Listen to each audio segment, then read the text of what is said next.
I am Arunachala.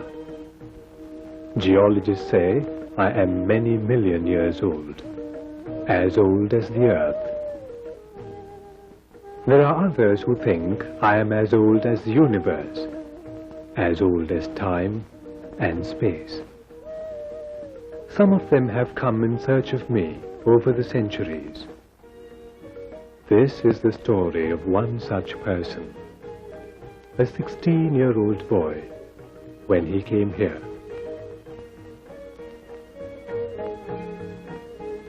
Who am I?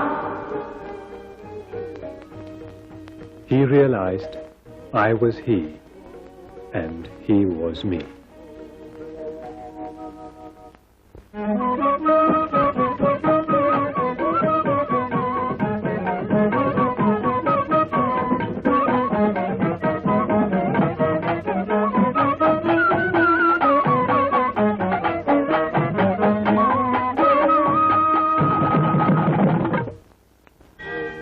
The Tiruvannamalai township and temple are on the foothills of Arunachala in Tamil Nadu.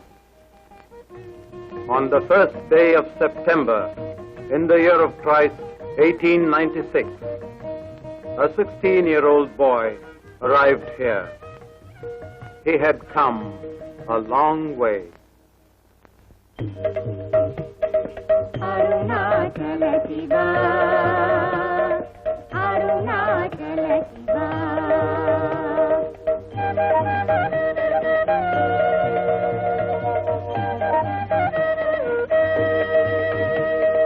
Arunachala Shiva, Arunachala Shiva.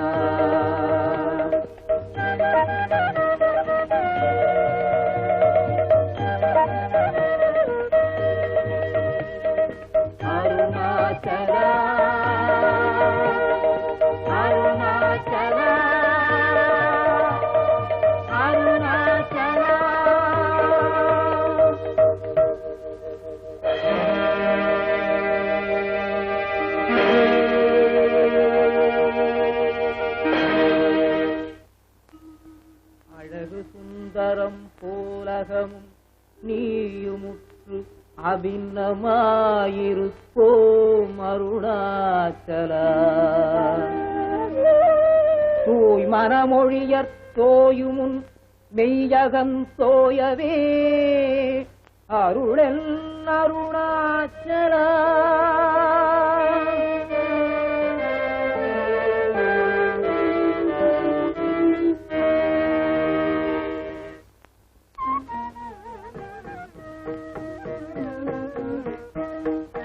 Sitting in meditation in the temple mandap, before long he found it was not all that peaceful around here.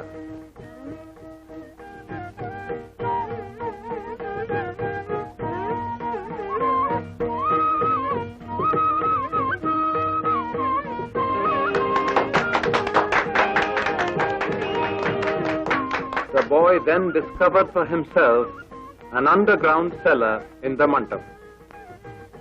He sat in this dark hole near the lingam, lost in meditation. When people discovered him several weeks later, he was in bad shape physically, with insects feasting on his body. But he still remained in a trance.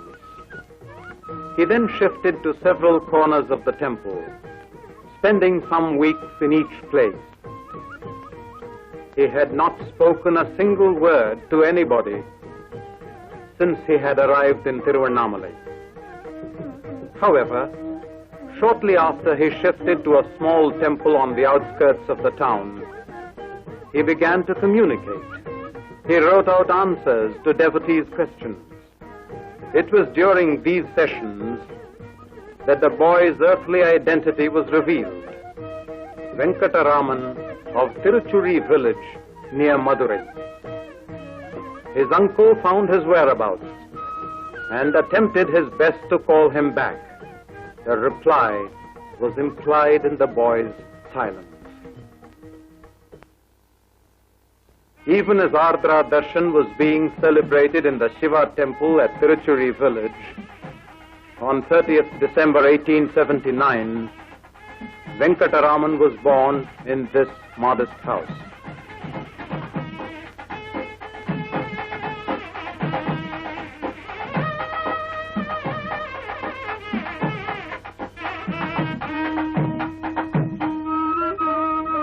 When Venkataraman was hardly 12, his father Sundaramayyar, an unlicensed pleader in the local court, passed away. With his elder brother, Venkataraman shifted to Madurai, to his uncle's house.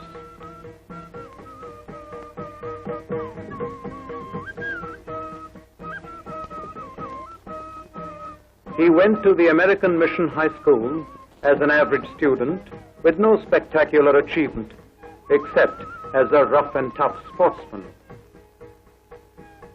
One day, in 1896, while at home in Madurai, it happened most suddenly. I felt I was going to die. Why I should have so felt cannot now be explained by anything felt in my body. I said to myself mentally, now this has come. What does it mean? What is it that is dying? This body dies. But with the death of this body, am I dead? Is the body I? I feel the full force of my personality and even the sound I within myself, apart from the body. All this flashed before me vividly as living truth. 6 weeks after this death experience, as he calls it, Venkataraman left home, leaving a cryptic note not to search for him. He had dreamt of Arunachala and he wanted to be there, and that is how he had arrived.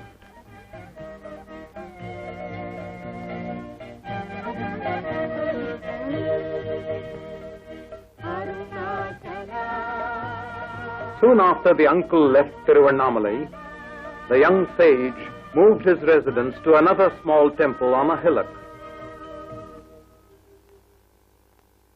One day, the mother arrived and recognized her child. She remained there for many days, trying to persuade him to come back.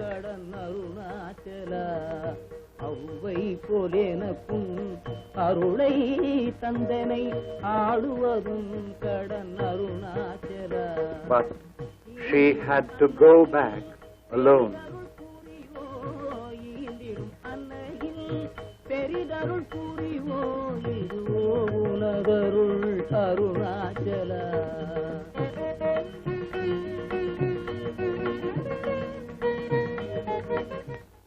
Later, the young sage moved to a tiny cave on the main Arunachala hill, named after Saint Virupaksha, who had used the cave centuries ago. This cave became his residence for several years. His extreme austerity began to attract a considerable following. He knew the hills intimately and spent time in different caves and other parts of the hill.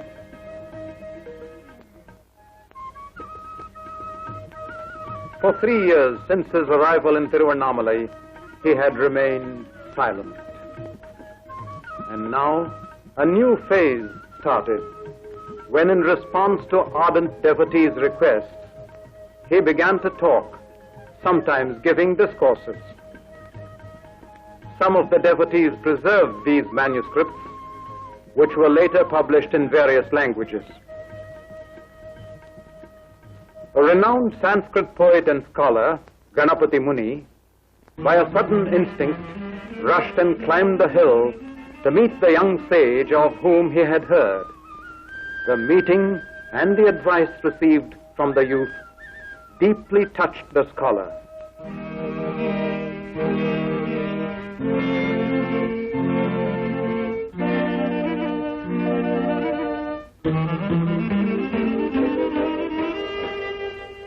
It was Ganapati Muni who declared that henceforth The young sage would be known as Bhagavan Shri Raman Maharishi.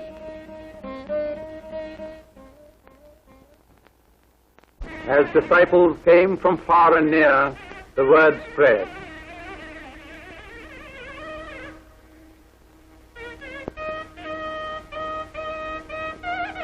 The Maharishi's extraordinary intellectual and spiritual accomplishments were revealed to the world through books in many languages. The Maharishi's mother, Alagammal, left her home and surroundings and came to stay with her ascetic son. The devotees got together and built a small room attached to a cave on a higher point in the hill for the Maharishi.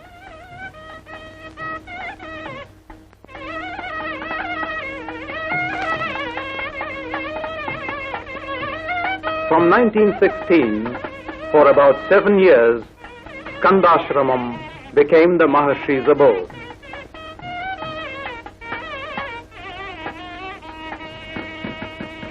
One day, in this ashram room in 1922, the mother was sick. The Maharishi sat by her side the whole day long till the end came.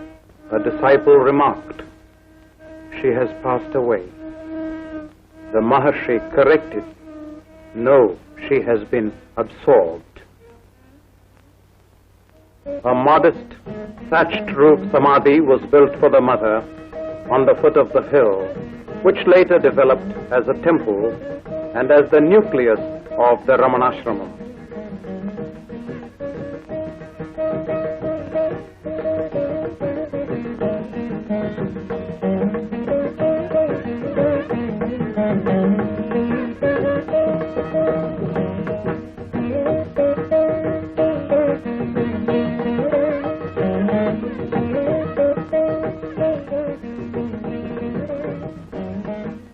In his eyes, there was no discrimination whatsoever of caste, creed, religion, or race. He was accessible to anyone who came to him.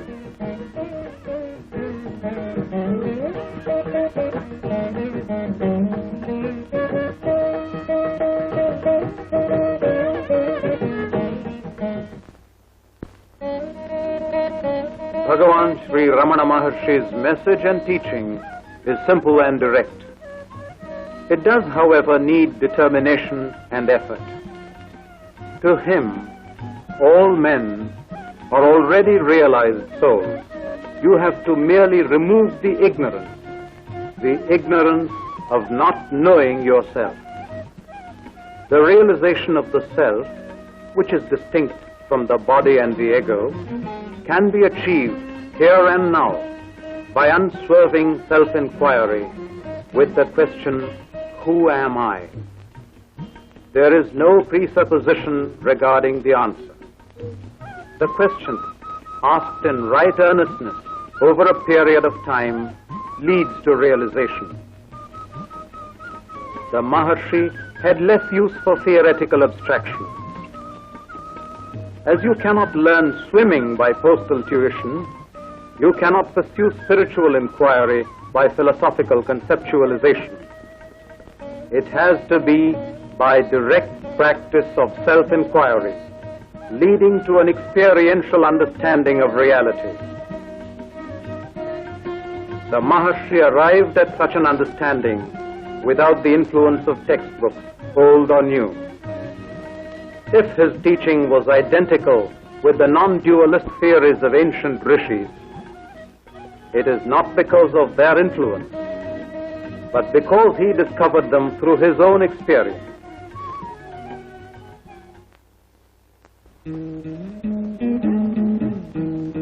Indeed, Bhagavan's grace extended beyond the human family.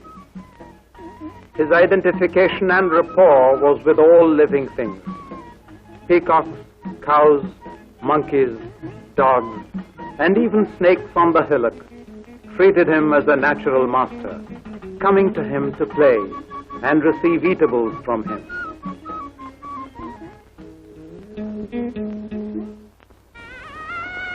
In 1949, the Maharishi's physical condition began to deteriorate.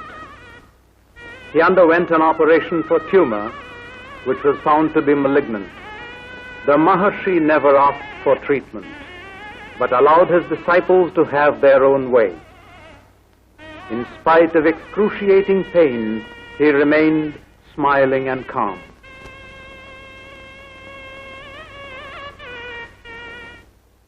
On 14th April 1950, he attained Mahasamadhi. Ramanam Bhajegam, Ramanam Bhajegam. Exactly at the time of his Mahasamadhi, the observatory reported an unidentified meteor.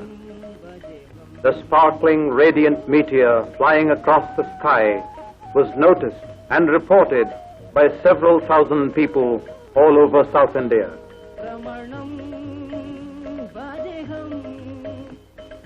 He had laughed and said, But if you cease to identify yourself with the body and realize the true self, this confusion will vanish. You are eternal, and others also will be found to be eternal. Until this is realized, there will always be grief due to false values. Yet people cried, Ramanam Bhajegam, Ramanam Bhajegam, Ramanam Bhajegam. to his devotees, he is still very much there in the ashram. His presence is deeply felt.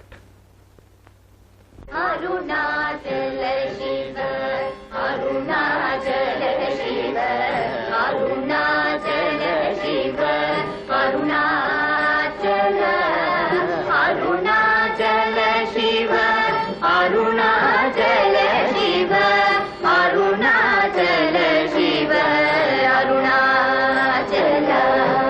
கண்ணுக்கு கண்ணாய் கண்ணின்றி காணோனே காணுவதேவர் பார் அருணாச்சல காந்தமிரும்பு போல் கவர்ந்தேனை விடாமல் கலந்தே நொடிருப்பாய் அருணாச்சல